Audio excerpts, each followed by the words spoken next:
Hi.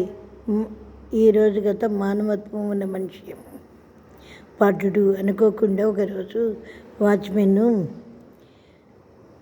ప్రాధేయపడి భవంతిలో ప్రవేశించింది. తరువాత మరుసటి రోజు సాయంకాలం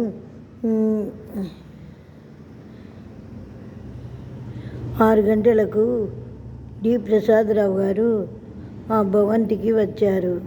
అక్కడున్న వారందరినీ చూసి బిగ్గరగా వాచ్మెన్ను పిలిచారు. వాచ్మెన్ వచ్చి భయంతోనే ఆ యజమానికి జవాబు చెప్పారు. ఇంతలో లోపల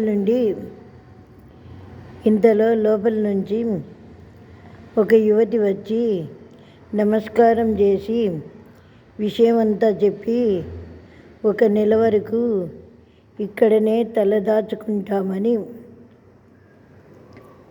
దయచేసి మమ్మల్ని వెళ్ళి పొమ్మని చెప్పకండని బ్రతిమలాడింది. అప్పుడు తన భార్య చెప్పిన మాటలు గుర్తుకు వచ్చి, సరే 1 నెల తర్వాత మీరు వెళ్ళిపోవాలి అని అన్నారు. తర్వాత ఒకరోజు మేడపై నుండి క్రిందికి చూశారు. తర్వాత భవంతి అంతా కలియ చూశారు. అప్పుడు ఆ భవంతి అంతా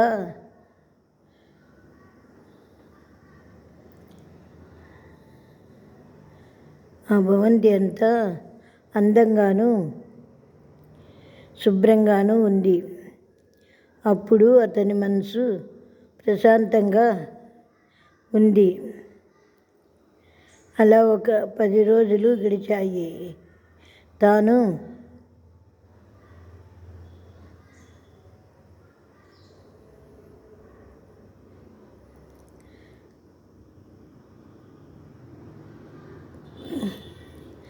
తాను పడుకున్న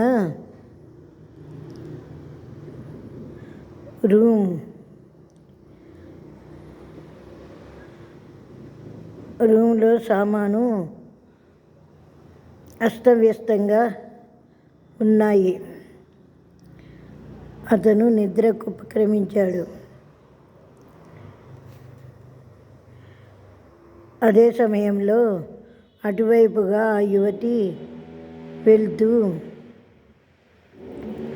ఆ రూము వైపు చూసి ఆ రూమ్లో ఉన్న సామాను అంతా సర్దింది. తాను నిద్ర లేచేసరికి తన రూము శుభ్రంగా ఉండటం చూసి ఆశ్చర్యపోయాడు. ఆ రోజు అతని మనసు ప్రశాంతంగా ఉండటం వలన ఆ భవంతిని వదిలి వెళ్ళలేదు. అది గమనించిన ఆ యువతి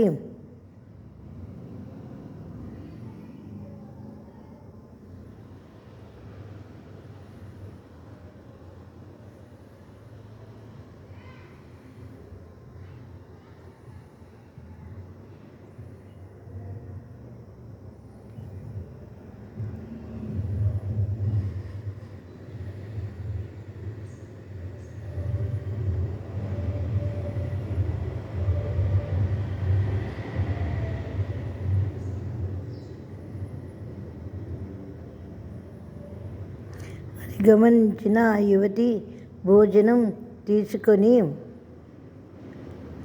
వెళ్ళి ఆ యజమానికి పెట్టింది.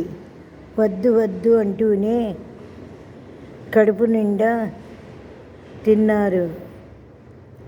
మాటల సందర్భంలో ఆమె పేరు మాధవి అని చెప్పింది. అతను ఆలోచించి మరుసటి రోజు ఉదయమే ఆమెను గుడికి తీసుకువెళ్ళి వివాహం చేసుకున్నాడు. శుభం. రచయిత గోరంట్ల లక్ష్మీ కళ.